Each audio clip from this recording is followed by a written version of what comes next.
I recently published a video on calculating days left from the deadline along with color coding and flagging for overdue dates. The color coding can be customized in cell formatting pop-up window like this. Select the cell and press Ctrl 1, which opens up cell formatting here, and this is where you can define the colors like this here. Well, there was a very interesting question about the possibility of using colors beyond these three options here, as in red, blue, and green. Well, you have a few options of colors, and this is how you can define it. The first method is to use the standard color names as shown on the screen with a total of 8 different options available for you. Let's say if you were to change this from red to magenta and click OK, you can see that it changes into magenta here. If I missed out any other colors on this video here, please do let me know on the comment section below.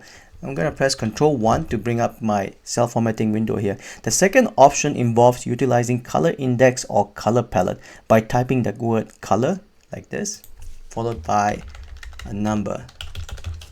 Let's say I'm going to choose 8 here and click OK. As you can see, it has changed from magenta to cyan.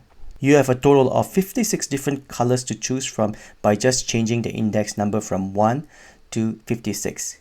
I've consolidated all the colors I've outlined in this video, and you can see this one here pertains to method number 1. I'm going to select the cell here and press Ctrl 1. As you can see, I'm using a standard color naming convention here. You can choose black, blue, cyan, and so on. The second table here is method number 2. I'm going to select any random one here and press Ctrl 1. You'll bring up this window here, and you can see that on the format cell, I'm using different color coding or color index.